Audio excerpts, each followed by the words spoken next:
la veille d'élections présidentielles très attendues, la ministre indienne des Finances, Nirmala Sitharaman, a déclaré cette nuit que le déficit budgétaire du pays pour l'exercice 2024 se réduirait à 5,8% contre 5,9% estimé plus tôt.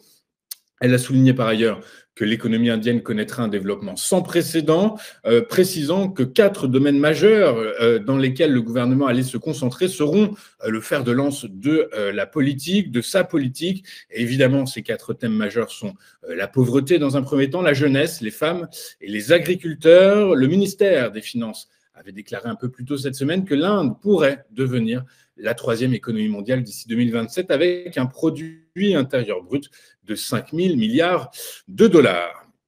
Le statu quo de la Fed annoncé hier était largement anticipé et intégré par les investisseurs, mais au-delà de la décision de janvier, c'est le calendrier de baisse de taux qui était attendu par les experts. Et à ce sujet, les membres du FOMC ne veulent pas se précipiter, Jérôme Powell jugeant peu probable que le comité atteigne d'ici à la réunion de mars un niveau de confiance suffisant pour commencer à baisser ses taux. Ceci étant, ce dernier a souligné que presque tous les membres du comité de politique monétaire de la Fed sont désormais favorables à une baisse des taux cette année.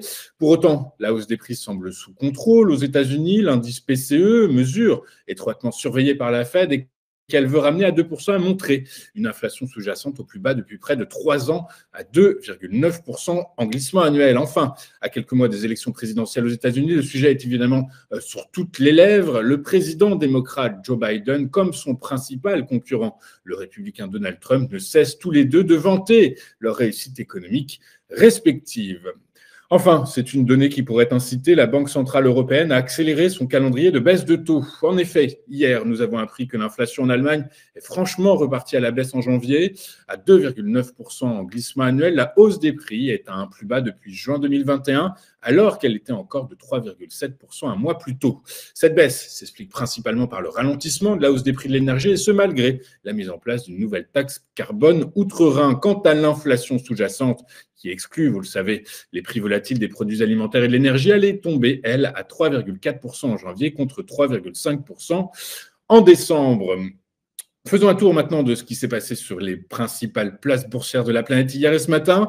Et en Europe, les marchés actions ont clôturé la journée dans le rouge, les investisseurs ayant eu à digérer une salve d'indicateurs macro et de publications d'entreprises. Mais c'est l'imminence de la décision sur les taux d'intérêt de la Banque centrale américaine qui a incité les financiers à la prudence hier. À Paris, le CAC 40, après avoir inscrit un pic historique dans la matinée à 7 702 points, a reculé de 0,27% à 7 656 points. À Londres, le FTSE a lui cédé 0,47% à 7 630 points.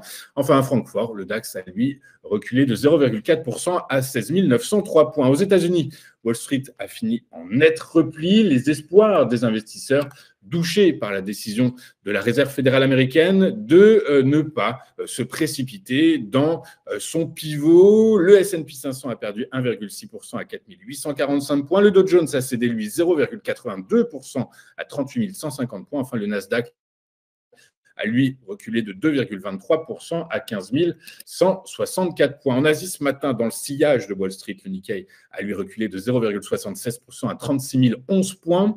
En France, le SBF 120 a lui perdu 0,21% hier, alors même que l'action SEB a pris 6,17% à 113,50 €. Le titre du spécialiste du petit électroménager a profité de la révision à la hausse de sa prévision de résultats opérationnels pour l'exercice 2023. À l'inverse, l'action d'Atos a, elle, reculé de près de 10% à 3,98 €. Sur le Forex, l'euro a pris 0,14% à 1,0855 $. Sur le marché des taux, en zone euro, le rendement d'obligations d'État ont été tirés vers le bas alors que l'inflation recule en zone euro. Le rendement du Bund à 10 ans a chuté de plus de 11 points de base à 2,162%, alors que celui du Bund à 2 ans a lui plongé de 11,3 points de base à 2,4139%.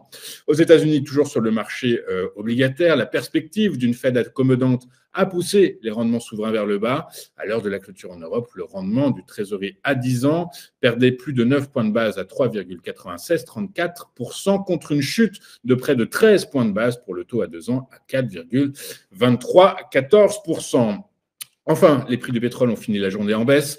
Le prix du baril de Brent de la mer du Nord pour livraison mars, dont c'était le dernier jour de cotation, a cédé 1,39% à 81,71 $. Quant à son homologue américain, le baril de WTI pour même échéance, il a lui abandonné 2,53% à 75,85 $. Le baril, on va marquer une toute première pause dans cette édition du 1er février et juste après, nous retrouverons en duplex Eric Sevin. À tout de suite sur TF1.